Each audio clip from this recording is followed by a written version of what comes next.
Hello guys, hello, good morning. Andito na naman tayo sa working place ko. Ayan o, yung mga puno na yan guys sa gilid. Puno yan ng walnut. Ayan ang mga walnut yan. Walnut yan, simbahan. Alam, nakikita nyo niyan sa upload ko, simbahan. Pero hindi ko alam kung anong klaseng simbahan yan. Ayan. Parang Christian siya. Hindi ko lang alam kung Orthodox. Basta. Tapos yan, paligid ko. Puno din yan ng walnut. Yan. Basta, pag namumulot ka dito ng walnut guys, panalo ka. Kung masipag ka lang.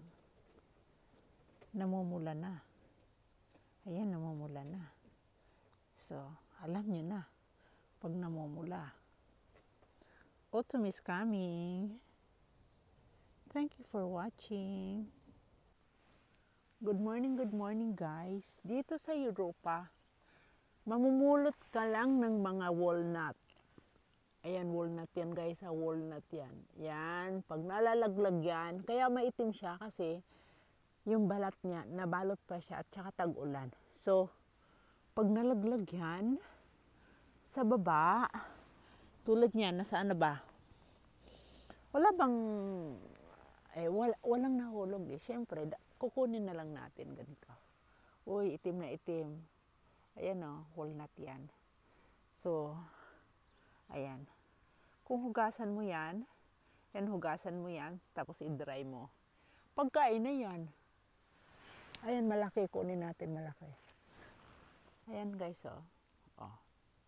Yan, mga walnut yan. Dito, mamumulot ka lang dito. Tag-ulan kasi ngayon, kaya pangit ang kulay. No? Mamumulot ka lang dito, makakuha ka na ng walnut. Pagkain na yan. Dito sa Europa, pinupulot lang yan sa mga daan. Mahal ang walnut, di ba? So, ayan o guys. Ayan. Nalaglag na. Ito, medyo malinis. No? Oh. Walnut na, ayan. Magtiyaga lang kayong mamulot ng walnut. Maliliit nga lang are. Pero malinis-linis, no? Oh. Tapos, maggawa kayo ng banana cake. Ilagay mo yung walnut. Marami yan doon. Puno ng walnut yung mga yan. Doon sa kabila yung maliit walnut. Basta yan walnut, no? So, masipag ka lang mamulot dito ng walnut. Gawa ka ng banana cake kung masipag ka. Hindi mo na kailangan bumili. Kaya thank you for following. Thank you for watching. And follow for more about Switzerland. Bye-bye guys. Salamat.